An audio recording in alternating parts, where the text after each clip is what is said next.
Esta é a história da revolta de Jeroboão contra o rei. Salomão tinha edificado os terraços de apoio e fechado as brechas da cidade de Davi, seu pai.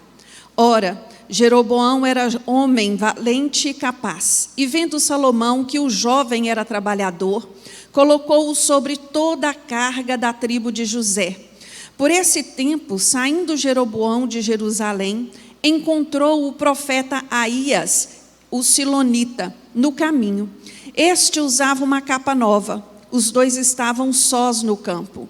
E Aías pegou na capa nova que tinha sobre si e a rasgou em 12 pedaços. E disse a Jeroboão: toma para ti os 10 pedaços, pois assim diz o Senhor, o Deus de Israel: vê, rasgarei o reino da mão de Salomão e a ti darei as 10 tribos. Ele, porém, terá uma tribo por amor de Davi, meu servo, e por amor de Jerusalém, a cidade que escolhi dentre todas as tribos de Israel. Farei isso porque me deixaram e se encurvaram a Astarote, deusa dos Sidônios, a Quemós, deus dos Moabitas, e a Milcom, deus dos filhos de Amon.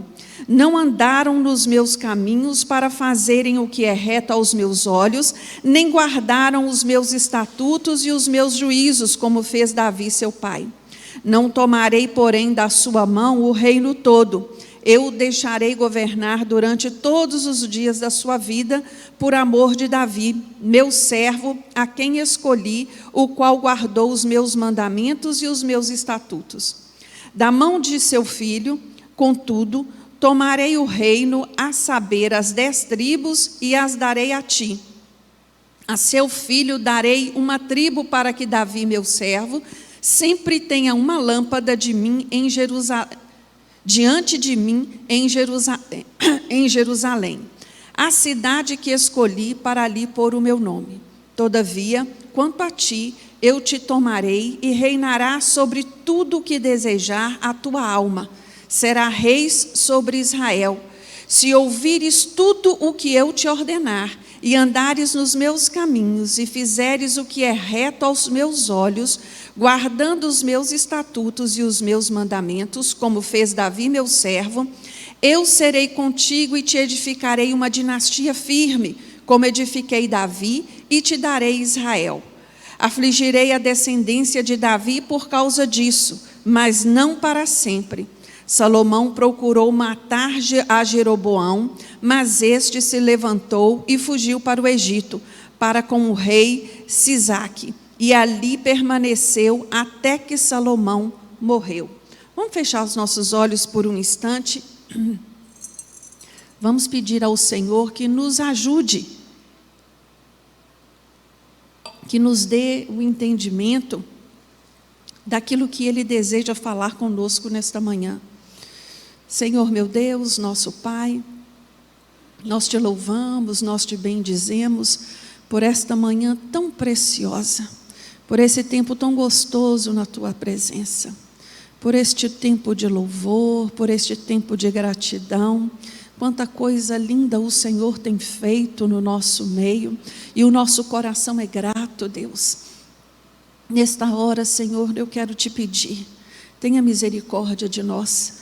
Nos ajude, Deus, diante da tua palavra. Ah, Senhor, eu sei que todas as vezes que nos reunimos, o Senhor tem algo novo para falar ao nosso coração. Meu Deus, tem misericórdia da minha vida. Ah, Senhor, eu sou incapaz, mas o Senhor pode. Eu sou fraca, mas o Senhor é forte. Meu Deus, eu tenho as minhas limitações, mas o Senhor não. E por isso eu lhe peço, visita a mente e o coração de cada um dos meus irmãos. Fala ao nosso coração. É o que eu oro a ti no nome de Jesus. Amém. Então, partindo, desta história, a aula passada vocês estudaram sobre Roboão, o primeiro rei do reino do sul, filho de Salomão. Jeroboão, o primeiro rei do reino do norte. Aqui nós começamos a ver o que vai acontecer nessa trajetória do povo de Deus, dividido da maneira que eles foram. né? Antes de nós adentrarmos, né, eu gostaria de deixar 3 pontos claros que são o objetivo da nossa aula hoje. O primeiro dele é conhecer as circunstâncias da ascensão de Jeroboão ao trono de Israel.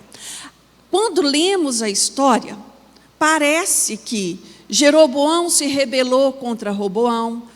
Parece que o reino foi dividido porque Roboão recebeu maus conselhos, mas se nós voltarmos os nossos olhos um pouquinho mais para trás, para o início do capítulo 11, nós vamos ver Deus falando com Salomão o que iria acontecer com o reino dele depois que ele morresse, por causa da idolatria que ele instaurou.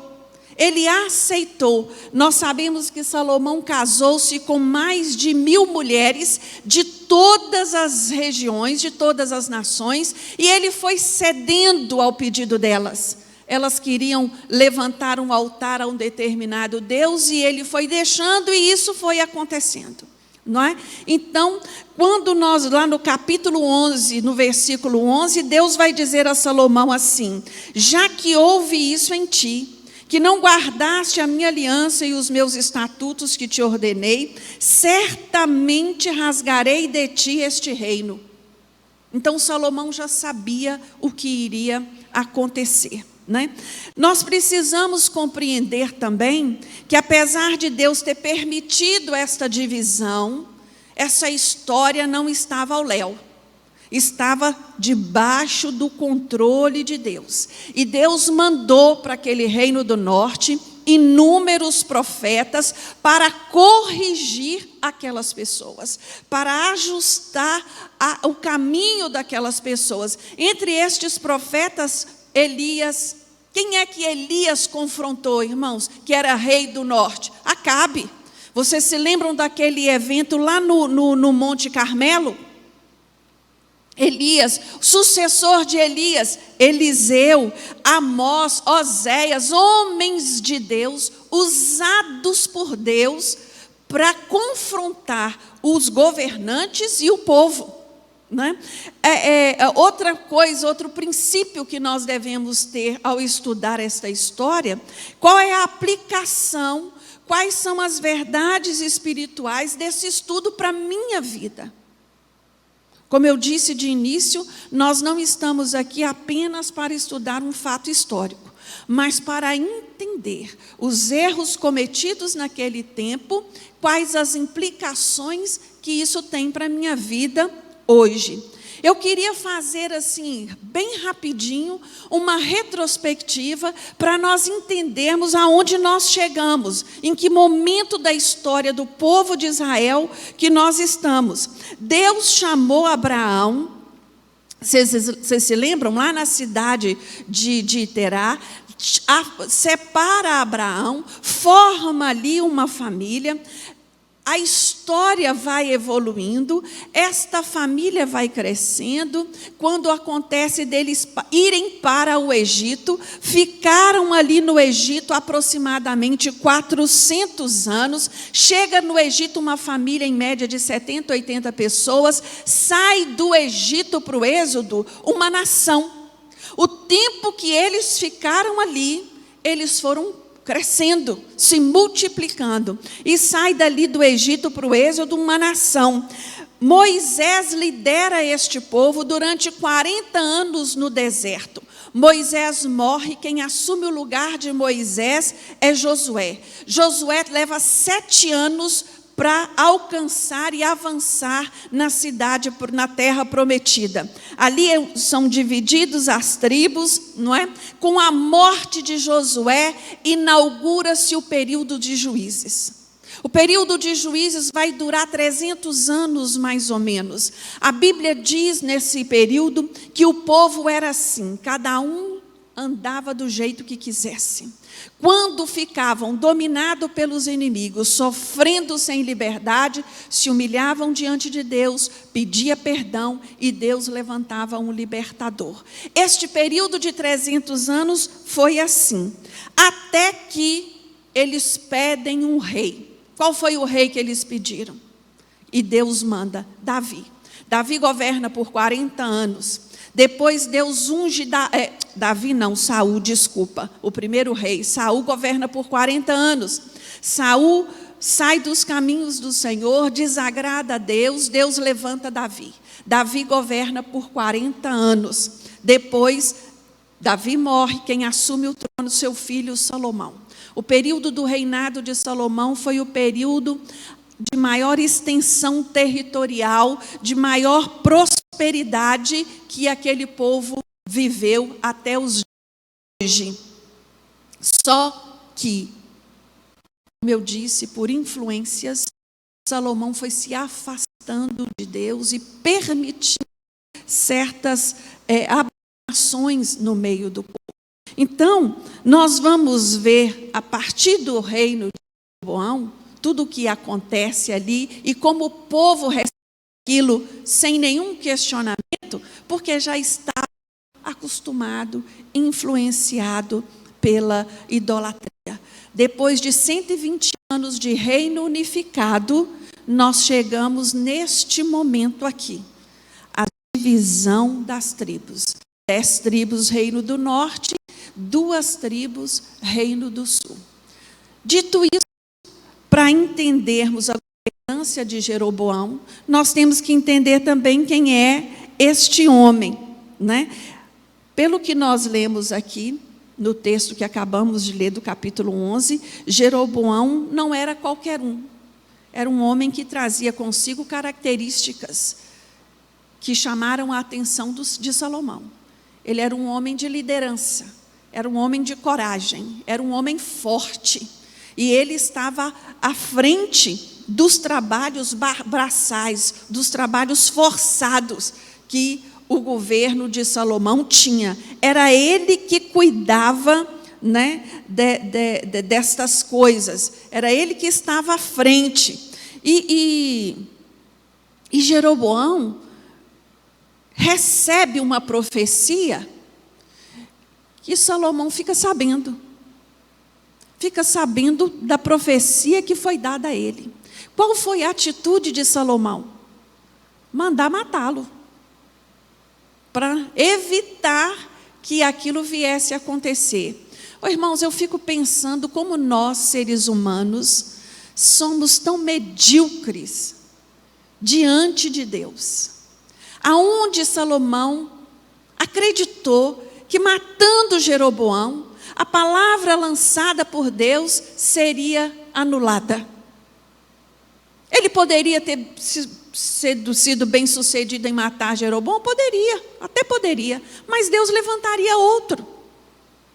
Jeroboão, quando toma consciência dos intentos de Salomão, o que ele faz? Ele foge para o Egito. E ali ele fica, até as coisas se acalmarem. E as coisas se acalmaram quando? Quando Salomão morreu, com a morte do seu perseguidor. E isso fala muito, porque nós vemos aqui agora Roboão assumindo, né, o trono do seu pai. Ele é convidado a uma reunião lá em Siquém, que era a capital do reino, vai se transformar, né, na capital do reino do norte, e ali ele é confrontado. Ali é dito a ele: nós não damos conta mais das cobranças e dos trabalhos forçados aos quais nós estamos sujeitos. Alivia a nossa carga. Ele faz o contrário. E por ele agir desta forma, há uma revolta ali naquele momento, e a partir daquele momento, Jeroboão assume as 10 tribos, com consentimento delas, né, da liderança de cada tribo, para reinar no reino do norte. Hoje, nós vamos ver o que aconteceu no governo de Jeroboão. Eu fico assim pensando, porque foi Deus que escolheu ele, não foi? Foi Deus que disse para ele: vou entregar nas suas mãos. Deus disse a ele: se você me obedecer, se você ouvir a minha voz, se você andar nos meus caminhos, eu vou te abençoar e vou te prosperar. Vou fazer uma dinastia forte do seu nome. Mas nós vamos ver a partir de agora quais foram as atitudes de Jeroboão. Quais foram os conselhos que Jeroboão ouviu. Quais foram as decisões que ele tomou para que estas 10 tribos entrassem numa decadência espiritual e política. Este homem reinou quando ele assume o seu governo, né? Se nós olharmos para a palavra de Deus, se nós olharmos para a história de Jeroboão, a palavra vai nos dar a liberdade de dizer que ele foi tão quanto ruim, quanto Salomão, quanto Roboão, e ele também. Eles não se diferenciaram. A idolatria que Salomão permitiu durante o seu reinado, ela preparou o caminho, ela pavimentou para as abominações que Jeroboão iria estabelecer nestas 10 tribos. Porque, estudando mais adiante, nós vamos ver que Jeroboão, quando ele assume o reinado, ele tinha certeza da insatisfação daquele povo, mas ele tinha um probleminha. Aquele povo iria querer ir a Jerusalém adorar a Deus. Vocês se lembram que em Deuteronômio Deus estabeleceu 6 festas que eles tinham, todo homem tinha que ir lá em Jerusalém prestar culto. Eles tinham que prestar culto a Deus pelo menos 3 vezes ao ano. Jeroboão pensou: se eu permitir isso, eu vou perder a fidelidade deste povo. Eu vou perder com que eles continuem acreditando no meu plano de governo. Então, aconselhado pelos seus conselheiros, Jeroboão vai tomar 4 atitudes. 4. Para promover a idolatria, uma falsa religião, e usar esta falsa religião como um instrumento de domínio político. A primeira coisa que ele vai fazer no seu reinado é alterar a iconografia religiosa do povo. O que significa iconografia? Iconografia fala de símbolo, de significado, fala de identificação. Qual era o símbolo religioso? Qual era a identificação religiosa do povo de Deus? O templo em Jerusalém. Então, eles sabiam que ali era a morada de Deus. O que Jeroboão faz? Manda produzir 2 bezerros de ouro. 2 bezerros de ouro, um para colocar na cidade de Dan e o outro na cidade de Betel. Nós vamos ver mais à frente o porquê dessas 2 cidades. Mas o que mais me intriga é: por que 2 bezerros de ouro? O que Jeroboão pensou quando ele manda produzir esses 2 bezerros? O que ele estava evocando? Qual era a referência de Jeroboão para fazer 2 bezerros de ouro? Êxodo 32. Só que, quando ele toma essa atitude, Êxodo 32 fala que Arão já era o primeiro sumo sacerdote. Arão permite a construção destes bezerros, enquanto Moisés estava no monte com Deus, recebendo as leis de Deus. Eu fico me perguntando quando ele foi aconselhado, porque a Bíblia nos diz no capítulo 12, versículo 28, assim: pelo que o rei, tendo tomado conselho, fez 2 bezerros de ouro e disse ao povo: é muito trabalho para vós o subir a Jerusalém. Vês aqui teus deuses, ó Israel, que te fizeram subir da terra do Egito. Eu penso assim, até onde estes conselheiros sabiam da história, conheciam deste episódio. Se eles foram lá nos escritos de Moisés, no livro de Pentateuco, buscar informação a respeito do que se passou naquele dia. Porque a ira de Deus naquele momento foi muito grande. A Bíblia nos registra que morreram 3.000 pessoas aproximadamente. Se Deus ficou tão irado, se isso foi registrado, por que seguir este princípio, embasando esta decisão num erro? Porque ficou claro que aquilo era um erro. Irmãos, nós temos que tomar muito cuidado com os conselhos que recebemos, que vão contra a vontade de Deus, que vão contra os princípios de Deus. Estes conselhos podem até parecer que vale a pena. Como ele vai dizer ao povo, vai dar muito trabalho ir a Jerusalém. As pessoas podem nos dizer, não, mas dá muito trabalho ir da igreja domingo de manhã e domingo à noite. Por que você não escolhe só um culto para ir? Dá muito trabalho levantar cedo, levantar as crianças, elas acordam cedo a semana toda. São conselhos que aos olhos do homem parecem bons, mas o caminho deles é o quê, irmãos? É morte, morte espiritual.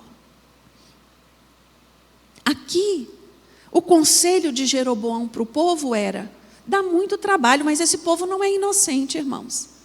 Esse povo sabia da ordenança de Deus, de que eles tinham que ir. Mas é aquela história, vocês já ouviram aquele ditado, quem está perdido não caça caminho? É a história aqui. Nós já estamos perdidos mesmo, nós já estamos rebelados mesmos, nós já estamos divididos mesmos, então vamos fazer o que ele está mandando fazer.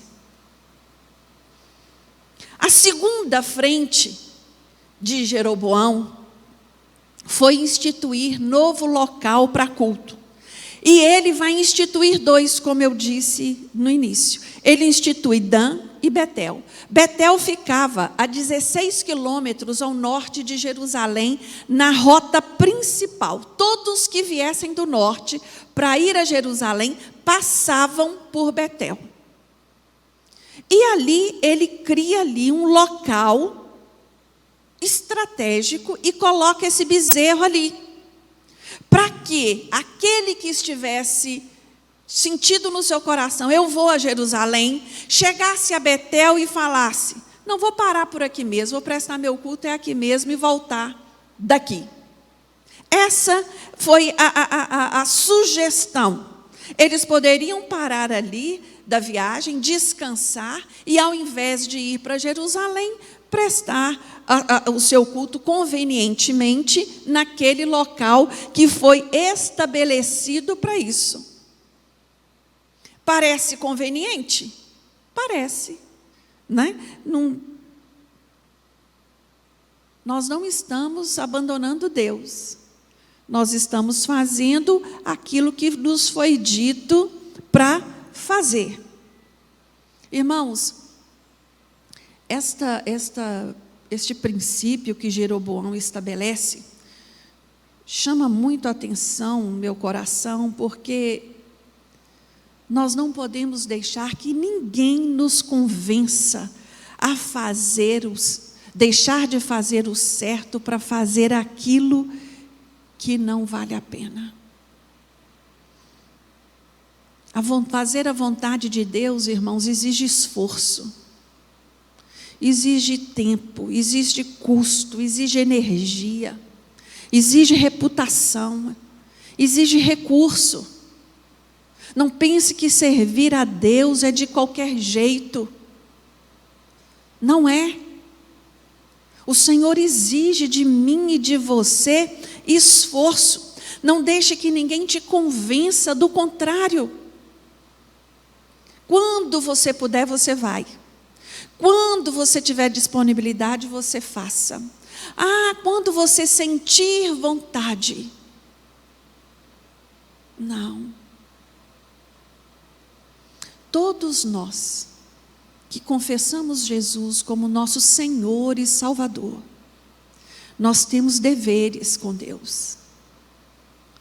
Nós temos obrigações para com o Senhor.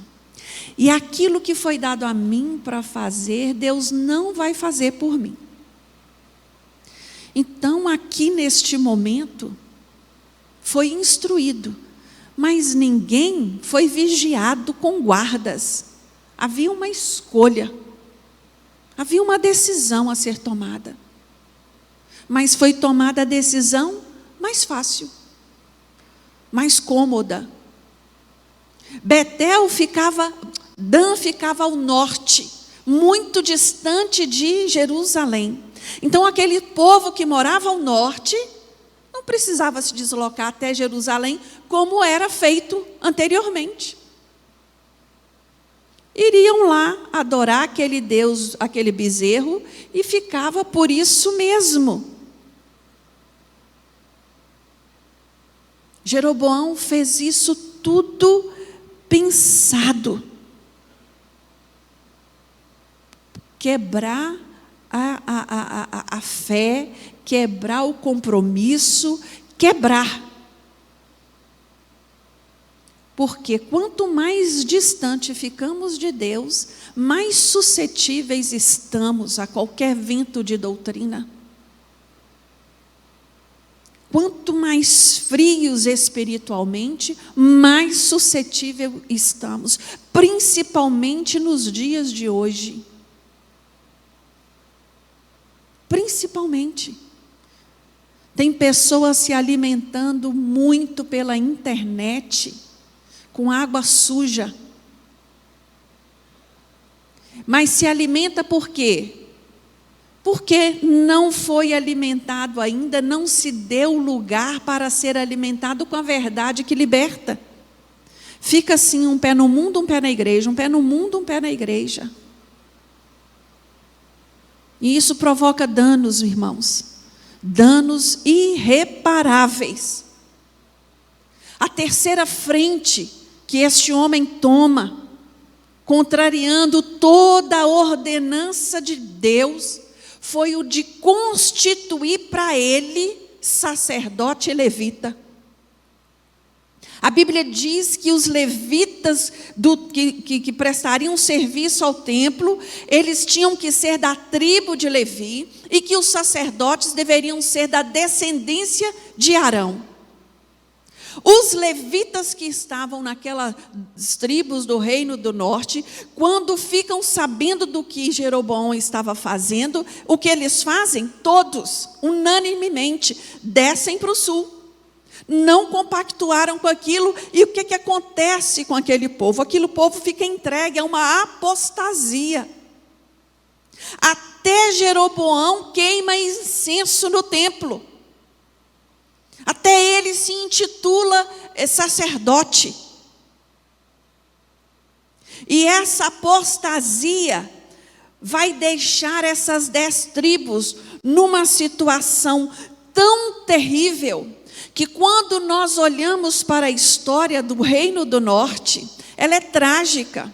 O Reino do Norte teve 19 reis, cada um pior do que o outro.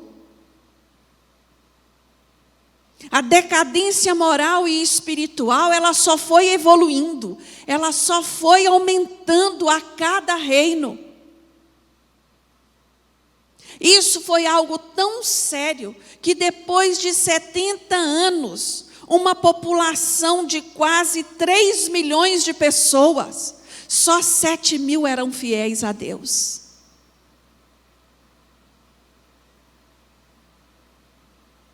Porque foram se deixando levar. E esta calamidade vai se finalizar com uma calamidade pior ainda, que foi com o domínio dos assírios em 722.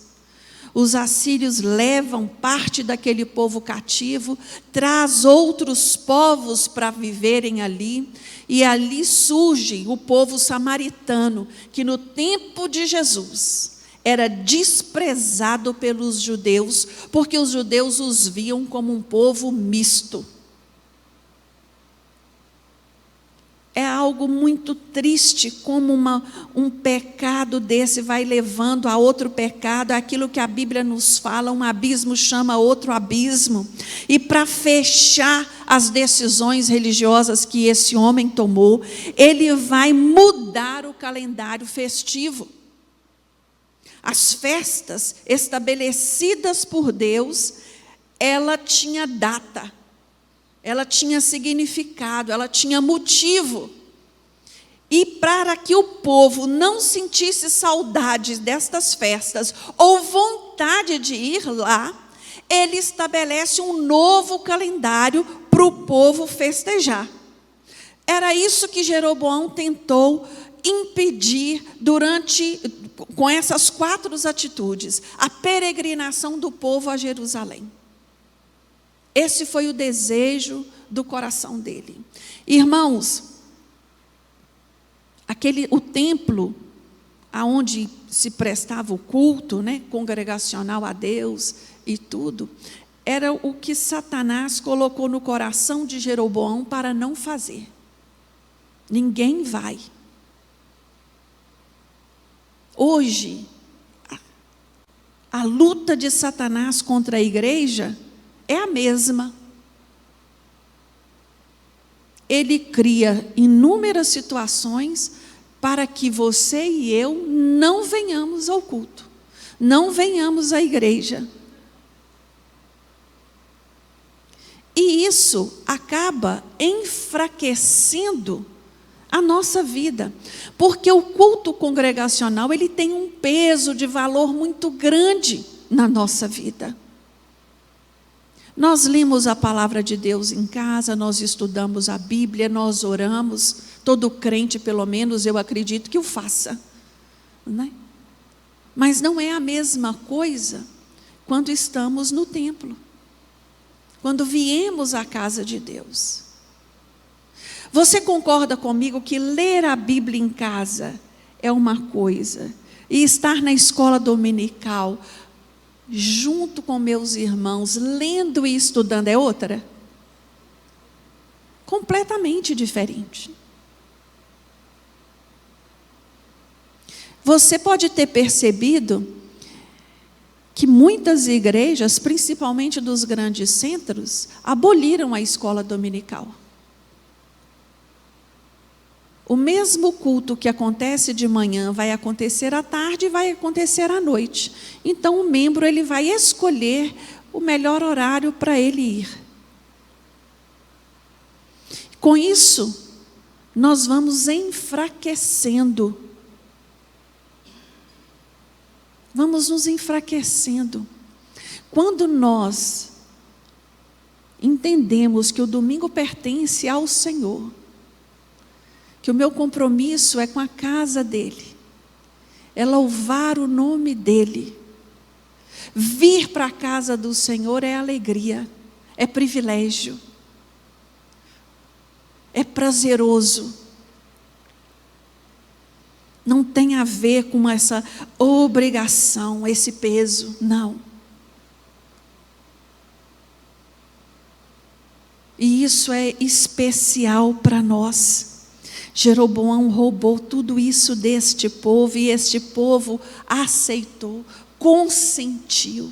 Eu penso que Jeroboão, no seu íntimo, ele até pensou: eu estou adorando a Deus do meu jeito. Ele até pensou: a minha filosofia, a maneira como eu entendo, eu estou adorando a Deus. Mas não se deixe enganar, meu irmão. As coisas de Deus a gente não brinca. É muito importante ensinar a verdade, ensinar a palavra de Deus, a doutrina bíblica, exclusivamente baseada na palavra, não com os nossos achômetros. Não. E é isso que resultou na decadência destas 10 tribos, que nunca mais se formaram, nunca mais foi estabelecido novamente. Isso é muito sério. Nós temos que estar atento.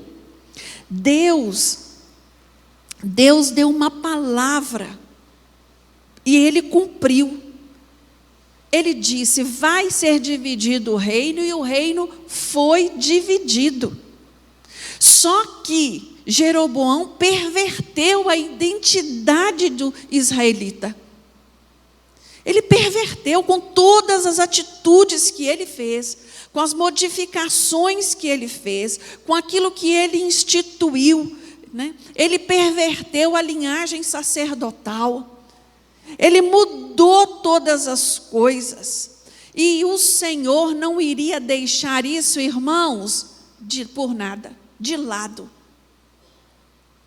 Deus, a palavra de Deus nos fala que um profeta do Senhor, a quem a Bíblia não dá nome, né?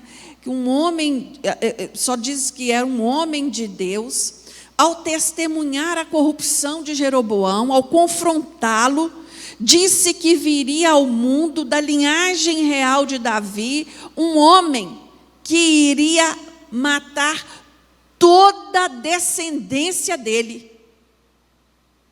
Quando ele ouve isso, ele levanta a mão e fala: prende e mata.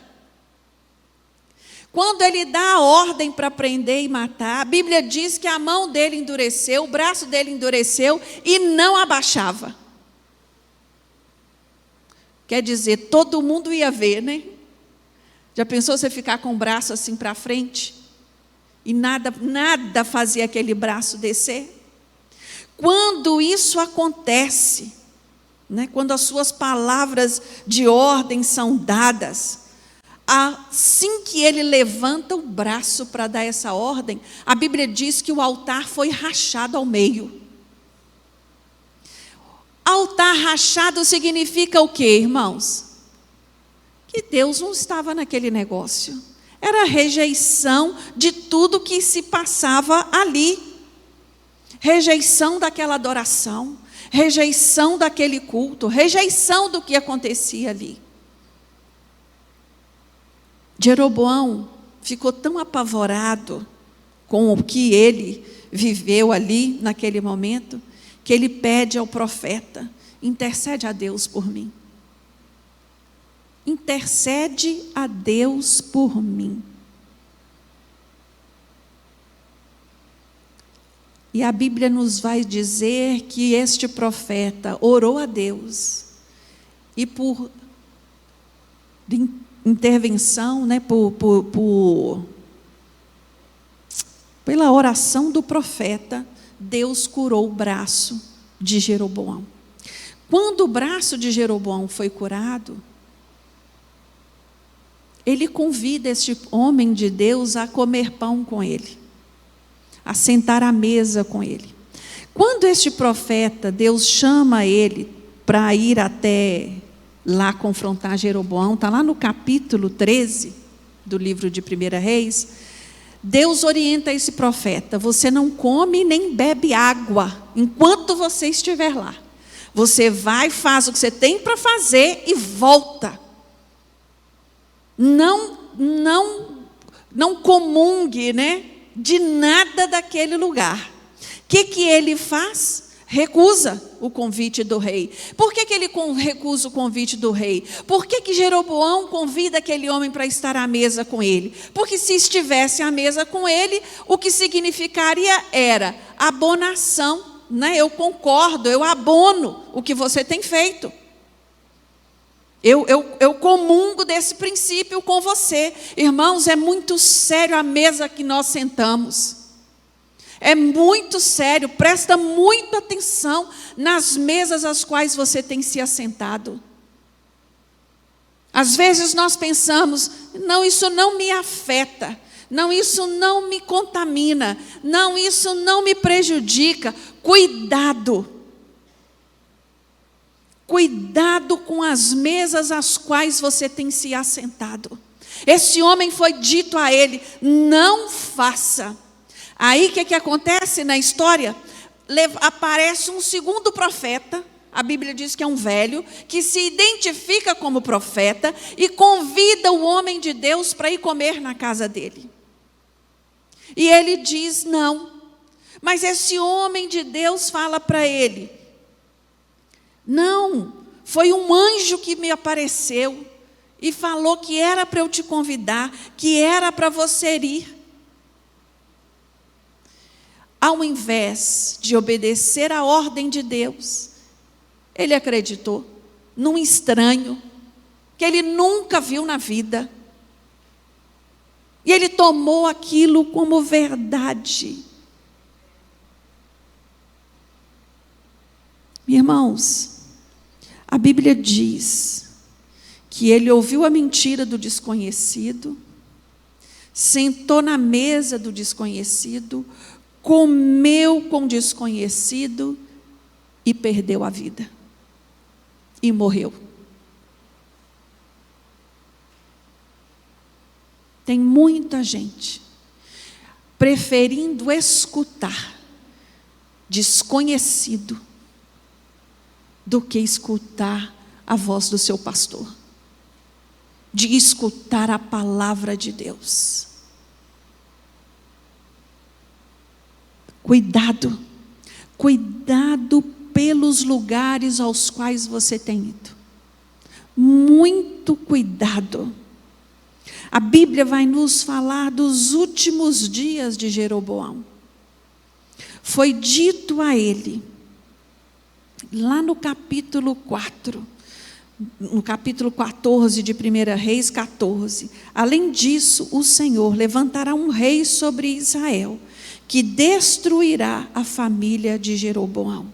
Isso acontecerá hoje, agora mesmo. No capítulo 15, no versículo 29, a Bíblia diz que assim que Baasa subiu ao poder, que foi o sucessor do filho de Jeroboão, matou todos os descendentes de Jeroboão. Não restou ninguém de sua família, exatamente como Deus havia prometido. Deus havia dito a ele, se você me obedecer, se você seguir os meus caminhos, se você me ouvir. Davi deixa um legado para o filho dele, para Salomão. Salomão cresceu vendo o pai dele adorando e servindo a Deus. Salomão escolhe fazer diferente. Escolhe reinar de maneira diferente do seu pai. E o legado que ele deixa para o seu filho e para o povo é um legado desastroso. Nós devemos, quanto pai e mãe, nos preocupar que legado nós estamos deixando para os nossos filhos. Às vezes nos preocupamos com riquezas, com bens materiais, com segurança financeira, mas esquecemos o principal, que é um legado espiritual, a obrigação que todo pai e mãe tem de ensinar o filho no caminho que ele deve andar. A Bíblia ela é tão tremenda que ela vai dizer: ensina o teu filho o caminho que ele deve andar. Mesmo que quando ele cresça e venha a se desviar desse caminho, ele nunca vai esquecer. Então é incutir.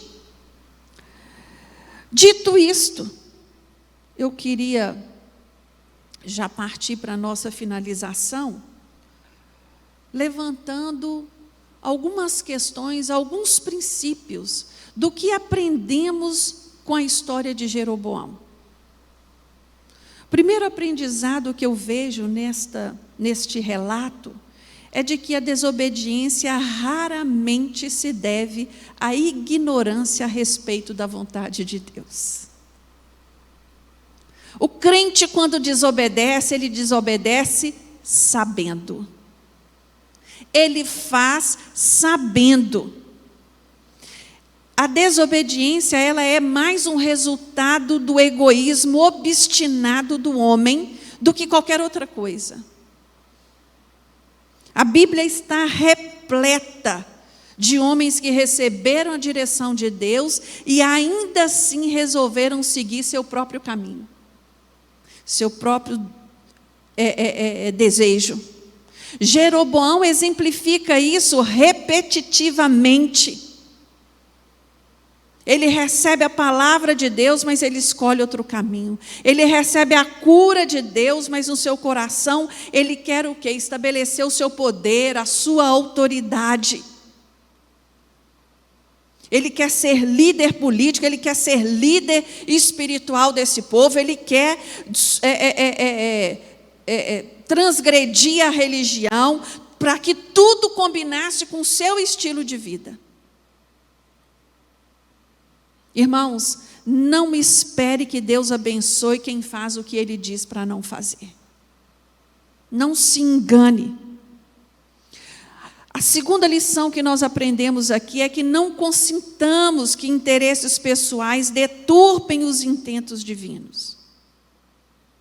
Em vez de Jeroboão considerar o cumprimento da promessa de Deus como uma motivação para obedecer a Deus, ele faz tudo o contrário.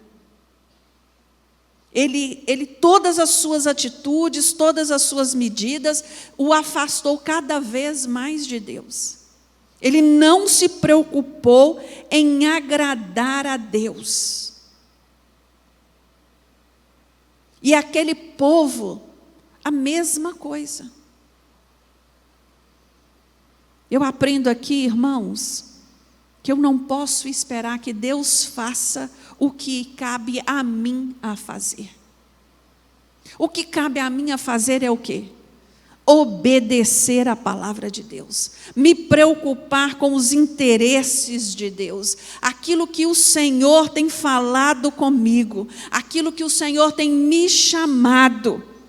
Quando nós cristãos nós precisamos tomar cuidado para nós não seguirmos os exemplos que temos aí fora, achando que é normal, e descartar a palavra de Deus. Hoje nós vivemos em uma sociedade que tem brigado para anular a palavra de Deus.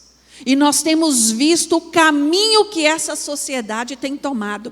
Irmãos, isto é mundial. Isso não é um problema de governador Valadares. Esse problema não é um problema de Minas Gerais. Esse problema é um problema mundial. Nós temos visto o anticristo trabalhar em todas as frentes. O anticristo não, Satanás trabalhar em todas as frentes para a manifestação do anticristo. Tudo que você vê aí está preparando este caminho. Cabe a nós termos comprometimento e fazer aquilo que Deus espera que eu e você façamos. Terceira e última lição que eu aprendo nesse texto: não nos equivoquemos, o pecado tem consequências. Deus perdoa o pecado, irmãos? Perdoa. E não faz menção dele mais. Mas as consequências do nosso pecado ficam. Infelizmente. Não há uma borracha, não se passa uma borracha para apagar aquilo que você fez. O pecado tem consequências. E as consequências que Jeroboão teve foi terrível. A família dele inteira foi dizimada por consequência do seu pecado. A família toda. Nós, irmãos, quando olhamos para a história desse homem, só tem algo que vem à minha mente o tempo todo. Nós precisamos ter uma necessidade urgente de pedir perdão ao Senhor, das nossas falhas, dos nossos erros, reconhecer a nossa desobediência quando desobedecermos. Sermos humildes para dizer para o Senhor: Senhor, eu errei, me ajuda. Senhor, eu não quero andar neste caminho de erro, perdoa as minhas falhas. Irmãos, Provérbios 9:10 vai nos dizer que o temor do Senhor é o princípio da sabedoria. Conhecer o santo é ter entendimento. Tema a Deus. Busque de Deus sabedoria. Obedeça os princípios de Deus. Sirva o Senhor com toda a inteireza de coração.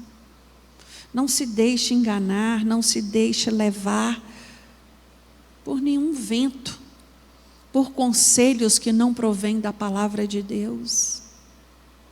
Essa semana me aconteceu algo interessante. Uma irmã aqui da igreja me mandou um post e me falou assim: pastora, me ajuda a responder isso, porque essa pessoa fica me bombardeando e eu não sei como responder. E esse post, ele tinha 5 partes. Parei do meu tempo e respondi parte por parte. Mas no final eu não pude deixar de dizer: a amiga dessa irmã era crente. E eu falei: ela está doente, ela precisa buscar ajuda. Porque acreditar que isso aí é verdade é muito triste para um crente. É muito triste mesmo. Que o Senhor nos dê, irmãos, discernimento. Né? Discernimento mesmo, para que nós possamos fazer aquilo que agrada ao Senhor. Vamos ficar de pé? Que o Senhor faça esta palavra ficar aí na sua mente, no seu coração, fazendo você pensar, repensar. Fique aí, né? Que é assim que a palavra tem que fazer em mim e em você. Coloca a mão no seu coração por um instante. Apresente você a Deus. Apresente a sua vida a Deus. Fala com o Senhor: Senhor, eis-me aqui. Senhor, eis-me a... Eu me coloco por inteiro na sua presença. Meus pensamentos, minhas emoções, minhas dúvidas, a minha vida pessoal, a minha vida familiar, tudo que diz respeito à minha vida, eu coloco diante do Senhor. Meu Deus, ajuda-nos, Senhor, a não cometermos os mesmos erros deste homem. Não nos deixe enganar, Senhor, por verdades, por palavras ditas e repetidas, no intuito de se tornarem verdades. A única verdade é a tua palavra. Não há equívoco na tua palavra. Meu Deus, nós sabemos que tudo que está aqui de Gênesis e Apocalipse está escrito para a nossa correção, para o nosso entendimento, para a nossa admoestação. Deus, nos ajude, nos dê a inteligência, a sabedoria necessária para discernir, meu Deus, aquilo que agrada e aquilo que não agrada ao Senhor. Meu Deus, que esta palavra possa encontrar um terreno fértil no coração dos meus irmãos, aqueles que estão aqui presentes e aqueles que estão nos ouvindo nesta hora. Vai de encontro, Deus, a cada lar aqui representado. Entra, ó Espírito Santo de Deus, e manifesta o teu querer e a tua vontade. Meu Deus, muito obrigado. Obrigado pela oportunidade de estarmos na tua casa. Senhor, todas as vezes que venho ao culto, meu coração se alegra, porque não há lugar melhor neste mundo para se estar do que na tua casa. Senhor, nos dê um domingo especial, um domingo gostoso, e que à noite possamos estar aqui todos reunidos para louvar e bendizer o teu santo nome. Leva-nos, Senhor, em segurança aos nossos lares. É o que oramos a ti, no nome de Jesus. Amém.